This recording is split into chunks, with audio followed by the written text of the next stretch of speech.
बहुत बहुत शुक्रिया, बहुत बहुत धन्यवाद। टाइकॉन चंडीगढ़ की तरफ से आज जो स्टार्टअप का ये उत्सव है, उत्सव कहूंगा मैं इसको, उसमें मुझे बुलाने के लिए बहुत बहुत मेहरबानी। टाइकॉन के जितने भी बड़े अधिकारी, टाइकॉन ग्लोबल से,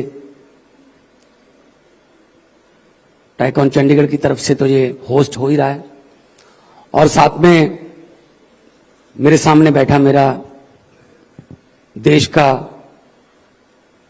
फ्यूचर, टेक्नोलॉजी का फ्यूचर, हर डिजिटल का फ्यूचर,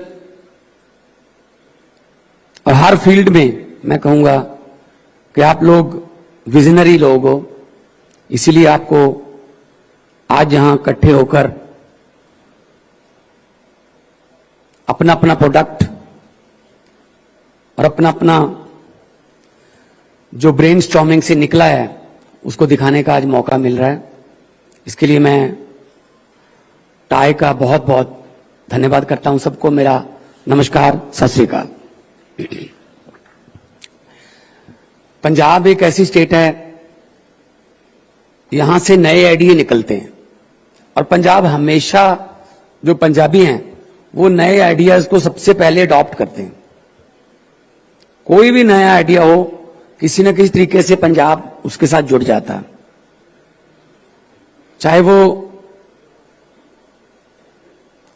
क्योंकि पंजाब को लीड करने में मजा आता है, पंजाबियों को रोल मॉडल बनने में मजा आता है।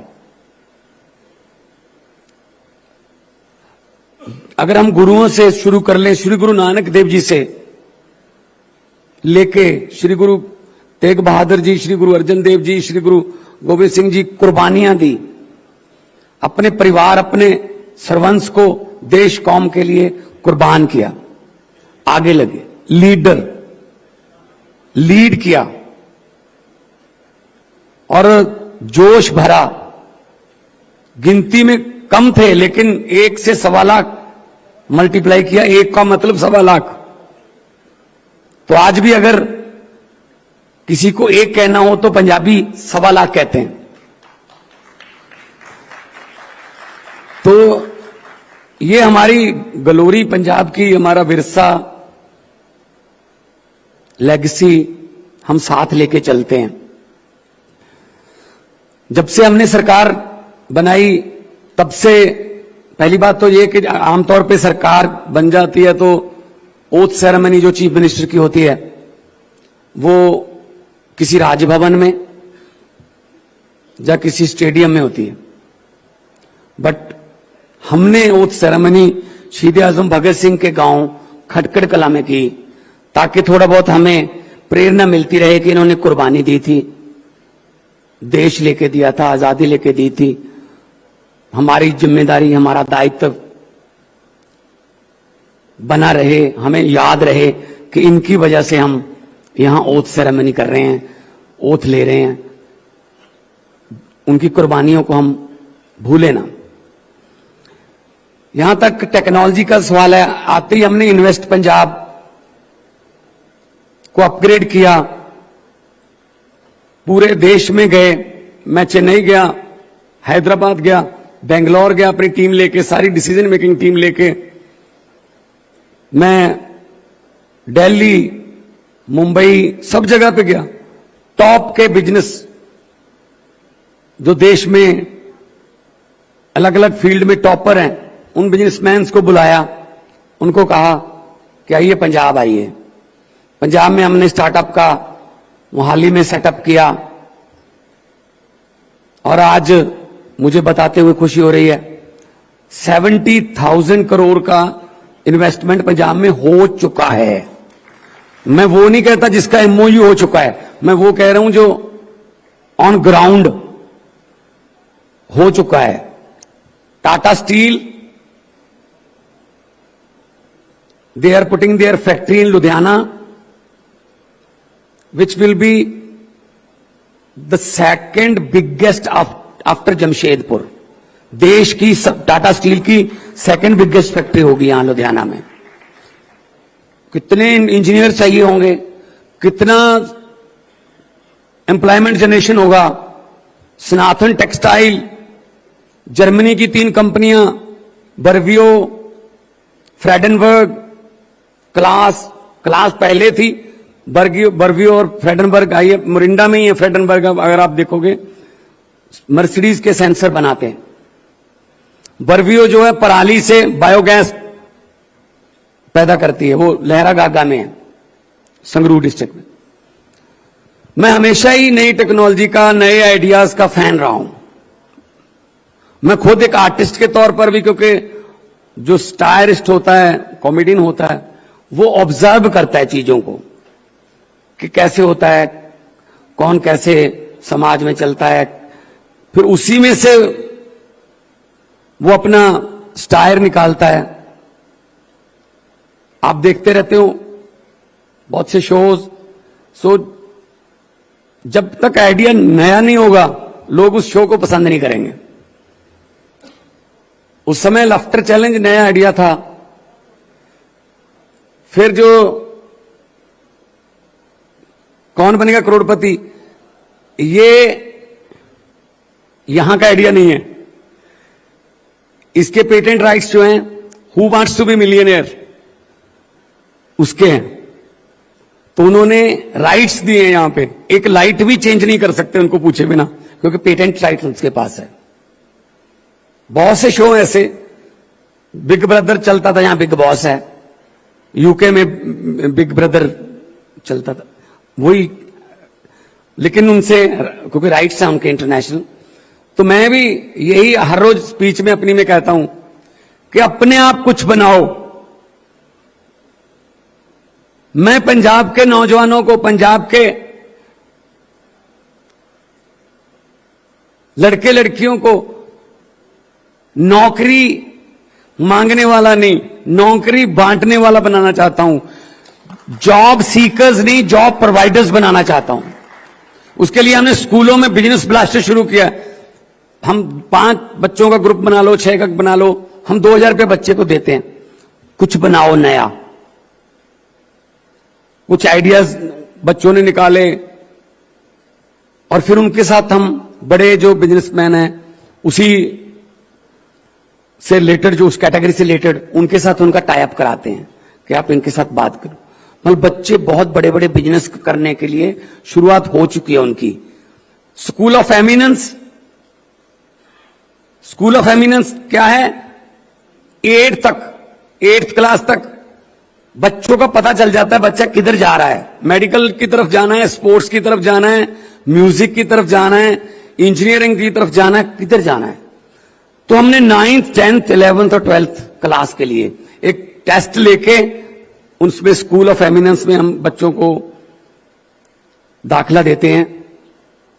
जब तक वो 12th करके निकलेगा, क्योंकि स्पोर्ट्स वाले को स्पोर्ट्स की कोचिंग दी जाएगी, इंजीनियरिंग वाले को इंजीनियरिंग की पढ़ाई करवाई जाएगी, मेडिकल वाले को मेडिकल की तरफ लेके जाएंगे।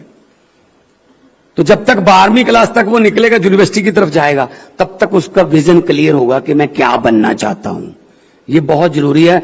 हमारे देश में करियर गाइडेंस पता ही नहीं थी कि पहले है ही नहीं है। मतलब हम लोग बहुत छोटे छोटे स्कूलों से पढ़ के आए हैं, छोटे छोटे कॉलेजों से, छोटे शहरों के छोटे कॉलेज। मुझे पता है इस बात का कि हम प्रोस्पेक्ट, कॉलेज में एडमिशन लेने के लिए प्रोस्पेक्ट ले लेते हैं, फॉर्म भी खरीद लेते हैं, उस फॉर्म को भर भी लेते हैं, son of, mother name, address, सब कुछ भर देते हैं।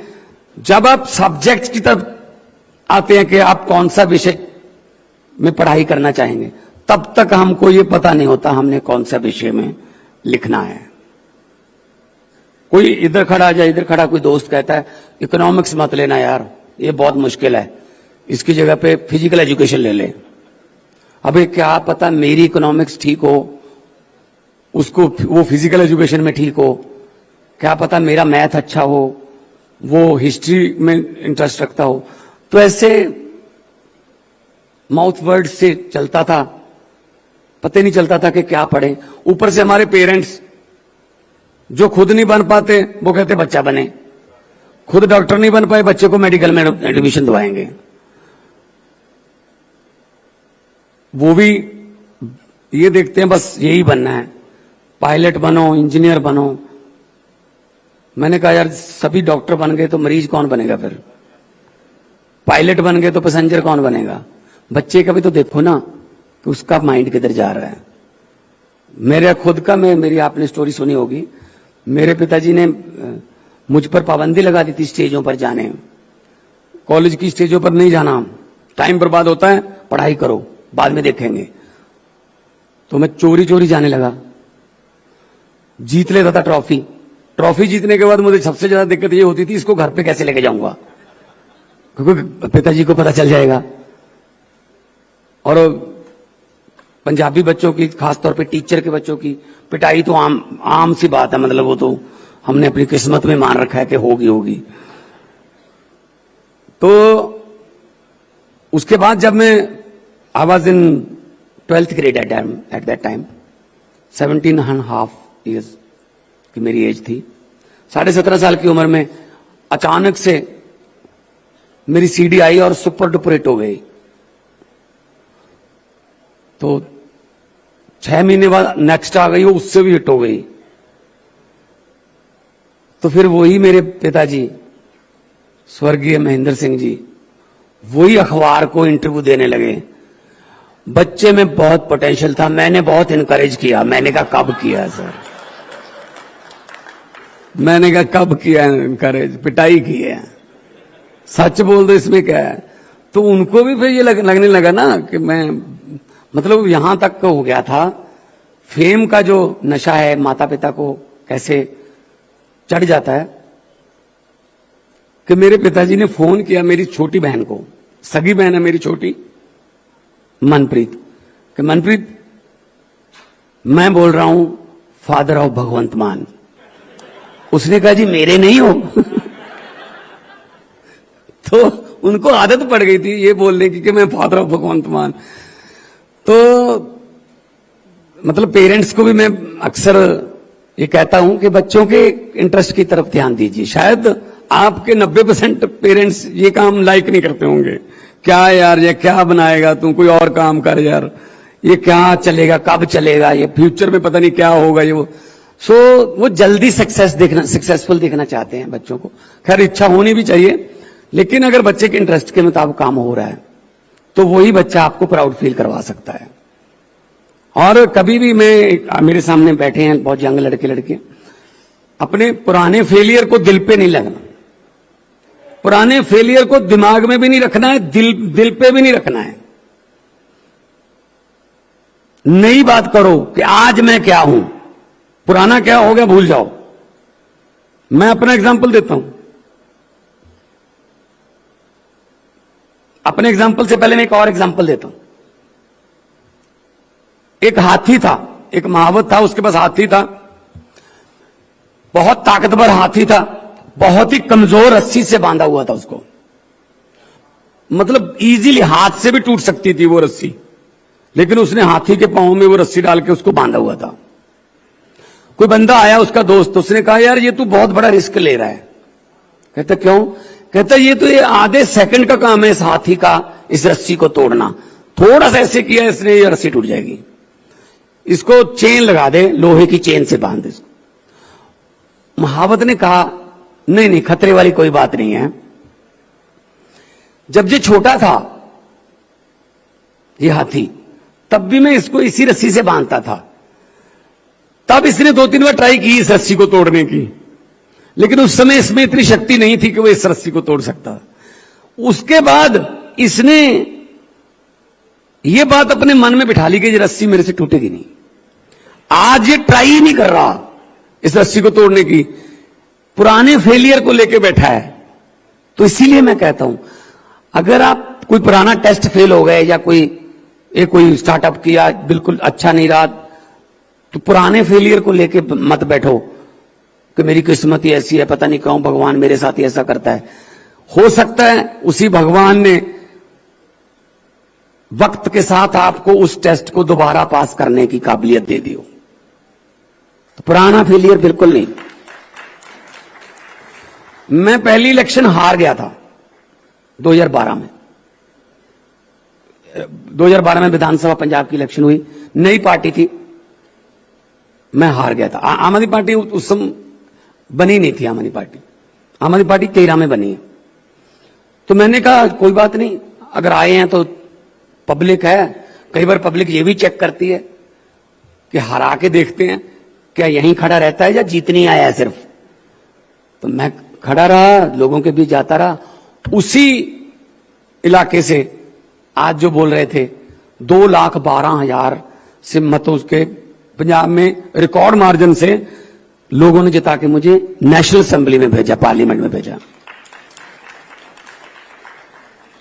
तो परमात्मा जो करता है सही करता है। पहले मुझे यह था कि यार मैं तो हार गया, यार लोग इसका मतलब चेंज नहीं चाहते, कुछ मैं चेंज चाहता हूं, सिस्टम में चेंज करनी। तब बाद में जब मैं पार्लियामेंट में गया, वहां जाके बहुत फेमस हो गई मेरी स्पीचेस, तब मुझे लगा कि भगवान जो करता है अच्छा ही करता है। अगर जीत जाते 12 में तो शायद पंजाब में रह जाते, नेशनल असेंबली में नेशनल लेवल पे बोलने का मौका नहीं मिलना था। फिर 14 में जीते, फिर 19 में जीते। सो भगवान जो करता है अच्छा करता है। अपना काम करते रहो, बस विजन क्लियर होना चाहिए। शिव खेड़ा जी मिले, मैं उनकी किताबें पढ़ता हूं, यू कैन विन। मैं बहुत सी मोटिवेशनल किताबें पढ़ता हूं, स्पीचेस सुनता हूं, और मुझे अच्छा लगता है कि अब मैं इस पोजीशन पे हूं कि मैं आपको ये बता सकता हूं कि फेलियर और सक्सेस में क्या फर्क है। वो देखो ना, वो कहते हैं जी जिस बंदे ने कोई गलती नहीं की, इसका मतलब फिर उसने काम भी नहीं किया। गलतियां काम के दौरान होती हैं, आगे बढ़ो, गलतियों से सीखो। हां, वही गलती दोबारा करोगे फिर बेवकूफी है, इसका मतलब सीखा नहीं है कुछ आपने। और अपनी अहमियत जरूर बना के रखो कि मैं हूं इस ऑफिस में, मैं हूं इस बिजनेस में, मेरा भी एक रुतबा है, मेरी अहमियत है, वो बना के रखनी है। मन्या कि 1 रुपया ਲੱਖ ਦੇ ਬਰਾਬਰ नहीं बहता। मन्या कि 1 रुपया ਲੱਖ ਦੇ बराबर नहीं बहता। पर जरा सोचो, जे ਲੱਖ चो 1 रुपया कट दी, वो भी ਲੱਖ नहीं रहिंदा, वो 99,999 बन जाता है, लाख तो नहीं है ना। सो 1 रुपए की भी अहमियत है। अहमियत अपनी ऑफिस में बना के रखनी है। एलन मस्क, आप जानते हो, दुनिया का सबसे अमीर बंदा, उसके ऑफिस में काम करती थी एक लेडी। वो रिजाइन लेके आई उसके पास, वो कहती है मैं आपके ऑफिस में काम करती हूं, मैं रिजाइन देना चाहती हूं। उसने कहा ठीक है, कौन से ऑफिस में काम करती हूँ? हेड ऑफिस में काम करती हूं। अच्छा ठीक है, ये मैं बाद में एक्सेप्ट करूंगा, ये $1 लाख ले, पूरी दुनिया घूम ले 1 महीना, बाद में तेरे इस्तीफे पर बात करेंगे। उसने कहा ये तो बड़ी अच्छी बात हो गई, इस्तीफा भी दे दिया मैंने और $1 लाख मिल गया, वो भी फ्री में मिल गया दुनिया घूमने के लिए। वो वर्ल्ड टूर पे निकल गई, दुनिया घूम के 1 महीने बाद आई, कहती जी मैं आ गई, मेरे इस्तीफे के बारे में। अच्छा, कहता वो महीना पहले जो आई थी, ये तेरा इस्तीफा पड़ा है, एक्सेप्टेड। उसने कहा अगर स्वीकार ही करना था इस्तीफा, पहले दिन ही कर लेते, इतना मुझे $1 लाख दे के पूरी दुनिया घुमाने की क्या जरूरत थी। तो एलन मस्क ने कहा जिस दिन पहले दिन इस्तीफा देने आई थी, मुझे पता नहीं था दफ्तर में तेरी क्या अहमियत है, ऑफिस में तेरा क्या स्थान है। अगर 2-3 दिन बाद ऑफिस में कुछ हलचल होती कि ये काम रुक गया, वो आ नहीं रही 3 दिन से, सारी फाइलें पड़ी हैं, तब मैं तुझे चौथे दिन ही बुला लेता। लेकिन 1 महीना किसी ने कुछ कहा ही नहीं, इसका मतलब तेरे बिना चल सकता है दफ्तर, चलो जाओ, शाबाश। मतलब इसका क्या है कि आप जिस मर्जी ऑफिस में बैठो, जिस मर्जी कुर्सी पे बैठो, लेकिन अपनी अहमियत बनाओ कि मेरे बिना ऑफिस चल नहीं सकता अगर मैं 2 दिन ना आऊं। ये आपके हाथ में है कि आप उसको कैसे लेते हो। तो पंजाब सरकार की तरफ से न्यू आइडियाज को पिक किया जा रहा है और new ideas, out of the box ideas अभी पंजाब सरकार में हमने एक लागू किया जो आपने नहीं सोचा होगा वो, लेकिन वो बाद में बहुत अप्रिशिएट हुआ। हमने क्या किया, 1 अप्रैल से 31 जुलाई तक ऑफिस के टाइम बदल दिए, क्योंकि सूर्य जल्दी आ जाता है अप्रैल में, सुबह 7:30 से 2 कर दिया टाइम सरकारी ऑफिस का, नो लंच ब्रेक, 7:30 से 2। और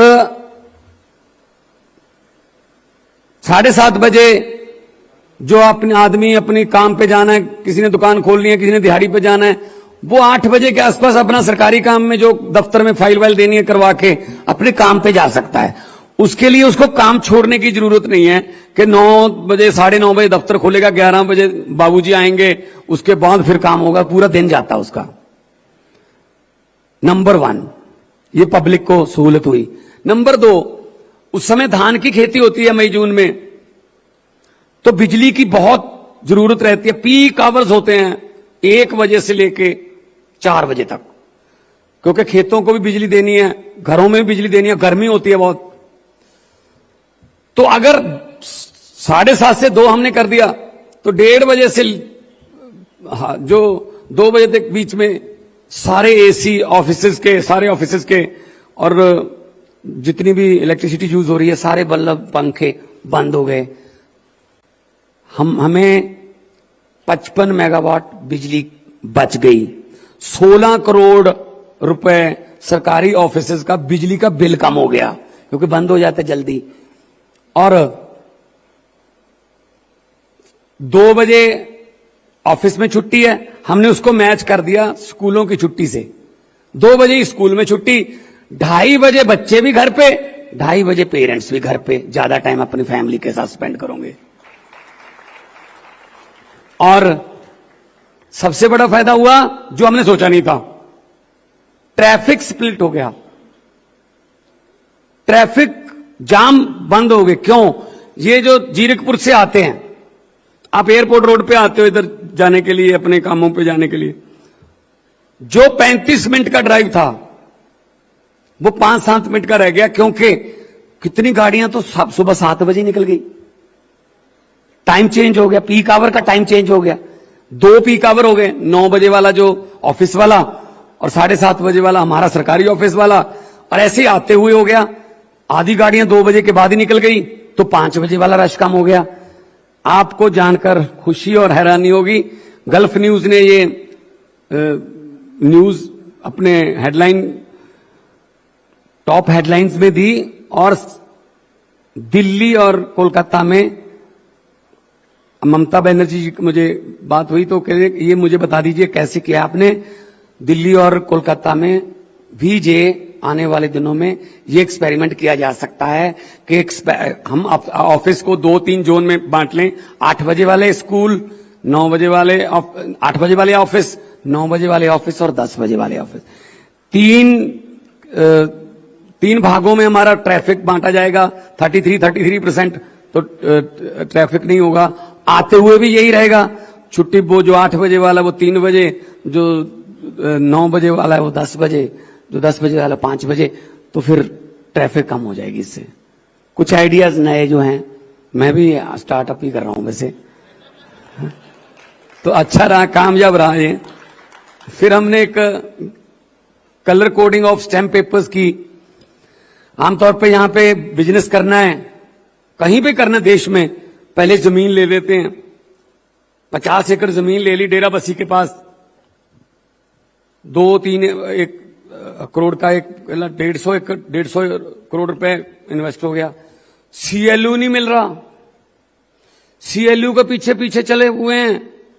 दफ्तर में बाबू नहीं मिल रहे, बुधवार वीरवार कर रहे हैं। 6 महीने हो गए, सीएलयू नहीं मिल रहा। कहीं ना कोई जुगाड़ लगा के सीएलयू लिया, तो चलो शुक्र है सीएलयू ले लिया। अगले दिन फायर वाले आ गए, भाई हमारे पास तो आए ही नहीं, आप फायर वालों के पीछे भागे। थोड़ा सा और जुगाड़ लगा के फायर वाला सर्टिफिकेट लिया, अगले दिन फॉरेस्ट वाले आगे भी हम भी हैं धरती पर। वो हुआ 2-2.5 साल मिल जाता लगा, पैसा स्टक हो गया, 150 करोड़ 2-2.5 साल स्टक हो गया। कई बार तो ऐसा हुआ कि चलो छोड़ो यार, जमीन बेचो, चलो चलते हैं कहीं और चलते हैं। दुखी हो जाते थे व्यापारी। हमने एक बहुत ही यूनिक आइडिया निकाला, 100% मेरा स्टार्टअप है ये। मैंने कहा काम करते हैं, जो स्टैम्प पेपर है ना, इसकी कलर कोडिंग कर देते हैं। अब क्या है, पंजाब में जमीन खरीदनी नहीं है, आइडेंटिफाई करनी है। पहले आइडेंटिफाई करके उसका जमीन का जो नंबर है, खाता नंबर या खतौनी खेवट फर्द का नंबर, वो इन्वेस्ट पे जाके या तो पोर्टल पे डाल दीजिए या फिर हमारे मोहाली वाले ऑफिस में आ जाइए।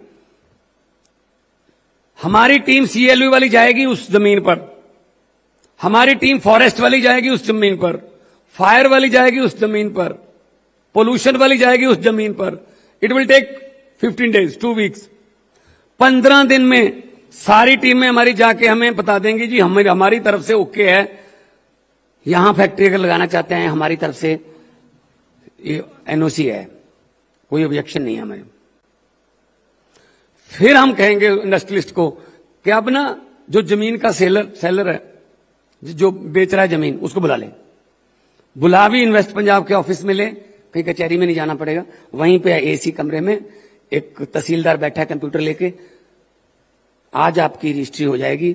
लेकिन आपको ग्रीन रंग का, हरे रंग का स्टैम्प पेपर खरीदना पड़ेगा, क्योंकि वो महंगा होगा थोड़ा, कारण उसमें सीएलयू के पैसे भी उसमें चार्ज हैं, उसमें फॉरेस्ट के भी सारा इंक्लूडेड है, उसमें जितनी भी आपको एनओसी चाहिए उसका जो फीस है वो इंक्लूडेड है। तो जैसे ही आपकी रजिस्ट्री हो गई 15 दिन बाद, 16वें दिन बाद आप भूमि पूजन करवा के या सुखमनी साहब का पाठ करवा के अपनी फैक्ट्री की पहली ईंट लगाकर अपना काम शुरू कर सकते हैं। 16 दिन, सिर्फ 16 दिन। और हमारे पास 100 से ज्यादा ऐसे लोग आ गए और जो हैरान हो रहे हैं, ये ऐसा काम जो पहले 16 महीने नहीं होता था 16 दिन में होने लगा। ऐसे हमने हाउसिंग के लिए कर दिया, रेड कर दिया उसके लिए, उसको रेड खरीदना पड़ेगा स्टैम्प पेपर, सारी इंक्लूडेड, सीवरेज बिजली सब उसमें इंक्लूडेड होगा। हां, अगर वो कहे कि मेरे प्लाट बिके नहीं, आधे में फैक्ट्री लगा लेता हूं, फिर हम अगर जाएंगे पूछेंगे ले आओ जी स्टाम्प पेपर, वो रेड दिखाएगा, काम ग्रीन वाला कर रहा है, तो फिर या तो फिर फाइन होगा, या जरूरी नहीं है कि हम उसकी परमिशन दें हम उसको, क्योंकि रेजिडेंशियल एरिया में हम क्यों देंगे परमिशन किसी फैक्ट्री की। तो ये फायदा होगा। 2 साल बाद आपकी फैक्ट्री में कोई आया, बाबू कागज दिखाइए, कुछ दिखाने की जरूरत नहीं है, ग्रीन स्टैम्प पेपर दिखा दीजिए। ग्रीन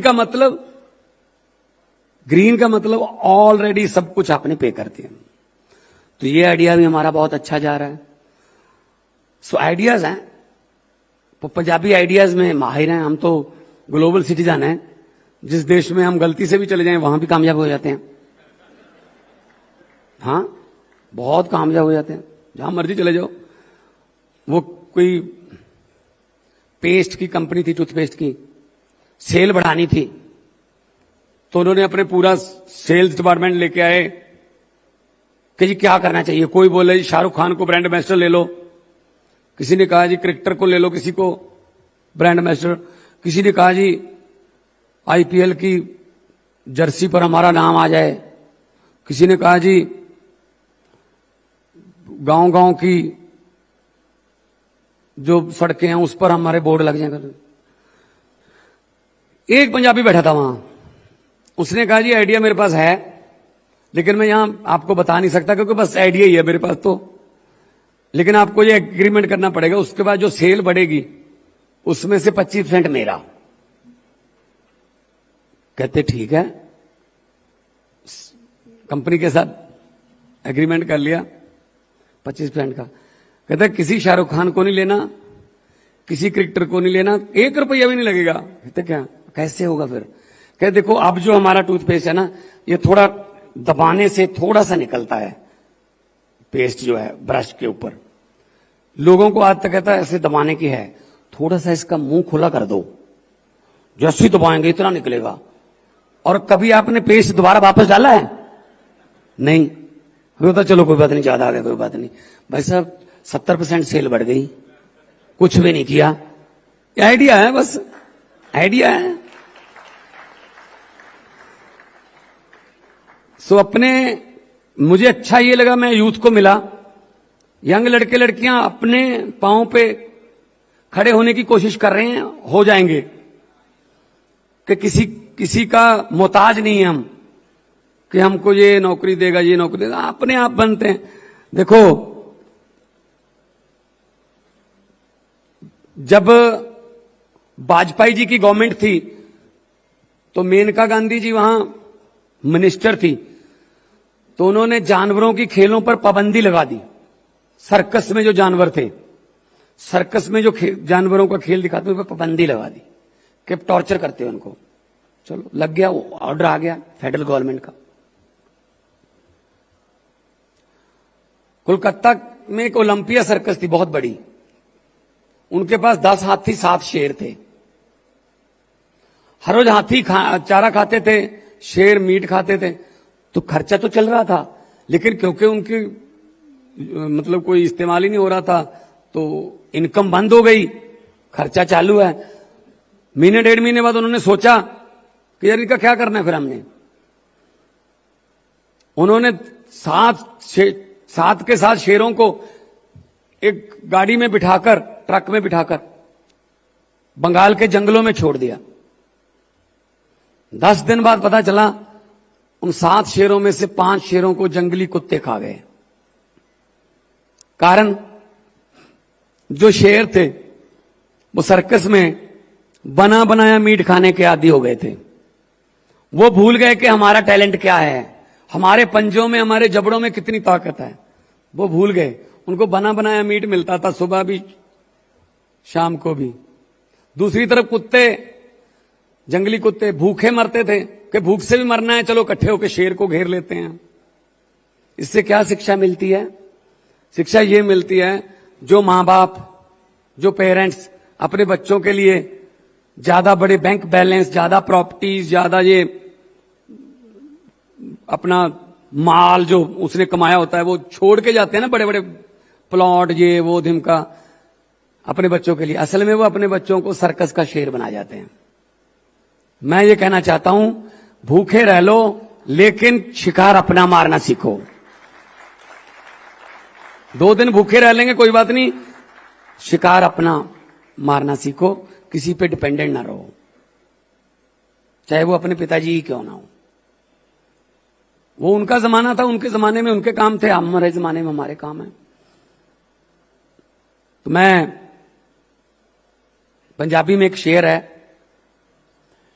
कि बेहिम्मते हुंदे ने ओ जेड़े बह के शिकवा करन मुकद्दरां दा। बेहिम्मते हुंदे ने ओ जेड़े बह के शिकवा करन मुकद्दरां दा। उगण वाले उग पैंदे ने सीना पाड़ के पत्थरां दा। मंजिल दे मत्थे ते तख्ती लगदी उन्हां दे नावां दी, जेड़े घरों बना के तुरदे ने नक्शा अपने सफरां दा। सो अपने सफरां दा नक्शा घर बना के तुरो। दुनिया की कोई ताकत तुहानू रोक नहीं सकती, दुनिया की कोई ताकत तुहानू मंजिल ते पहुंचण तो रोक नहीं सकती। सो इंपॉसिबल वर्ड होना नहीं चाहिए किसी की डिक्शनरी च। और अज तक हुण तो मौके ही बहुत मिलते हैं। देखो जहाज कितना ताकतवर हुंदा है, 747 787 350 पैसेंजर, उन्हां दा समान, अपना वजन, 1.25 लाख लीटर तेल लैके उड़ जाता है, कितना ताकतवर हुंदा है। पर एक सोचो जरा, जो जहाज दिल्ली मुंबई या अहमदाबाद इंटरनेशनल एयरपोर्ट से गेट ते लग्या खड़ा हुंदा है तो उसकी ताकत 0 होंदी है, क्योंकि अगे जा नहीं सकता, तो जहाज के बैक गेयर हुंदा नहीं, पिछे भी नहीं हो सकता। फिर एक छोटा ट्रैक्टर जा हुंदा है, उन्होंने पिछे करके सीधा कर दिंदा रनवे वाल नूं। जो रनवे दिख जाता जहाज नूं, फिर वो ट्रैक्टर नूं कहंदा कि तू परां हो जा, हुण मेरा काम है। फिर वो उड़ जाता उत्थों। ये वो इंजन से डिपेंड करता है, चंडीगढ़ उड़ के दिल्ली उतरूगा 40 मिनटों बाद, 35 मिनटों बाद, या फिर दिल्ली तो उड़ के सान फ्रांसिस्को उतरूगा 12-13 घंटिया बाद, 14 घंटे। इंजन से डिपेंड करता है। मैनू ये पहले दिनों जो मैं स्टार करता सी उदों भी, अज भी मैनू पता है, जिहड़ा मेरे देश का यूथ है India is the youngest country on the earth. 65% साडा जिहड़ा एज हैगी आ वो 18 तो 35 है।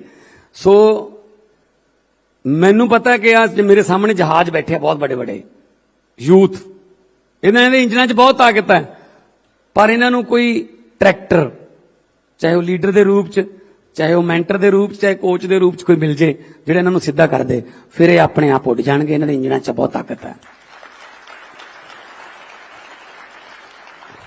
हाँ, पर मैं एक गल कहनी चाहूंगा कि जो ऊपर उड़ गए रनवे नूं जरूर याद रखियो, क्योंकि उतरना भी हुंदा है, थल्ले भी होना हुंदा है। ये ना सोच लियो कि मैं हुण उच्चा हो गया, पता नहीं की हो गया। हंकार नहीं करना कदे भी। देखो, there is a hair line difference between self confidence and proud.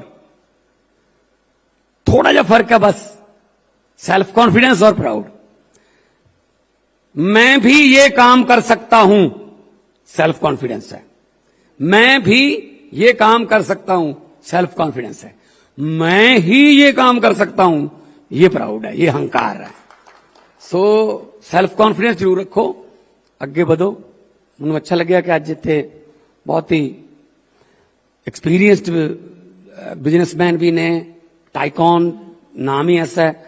सो अज इत्थे विदेशों तो भी साडे मित्र दोस्त आए ने और बहुत सारे पूरे देश तो नए लड़के लड़कियां अपना काम आगे बढ़ाने के लिए आए हैं। और Mohali will be the next silicon valley of India. आप आइए, मोहाली में काम करिए।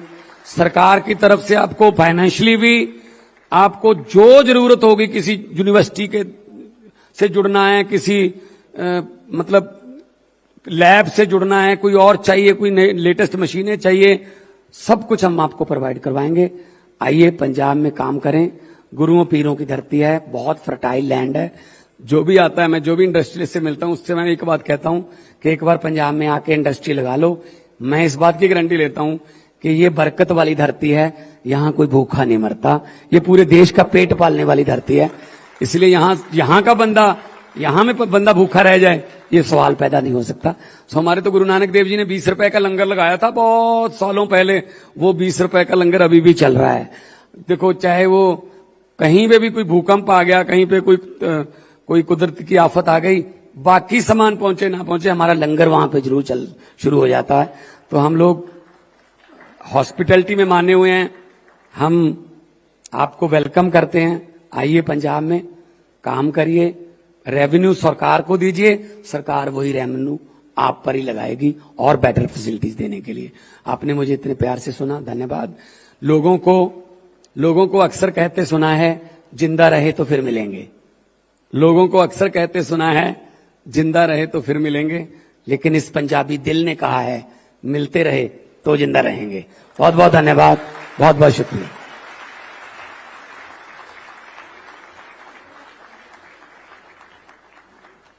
कहीं सुना है रिटेल की दुकान पर होलसेल का दाम?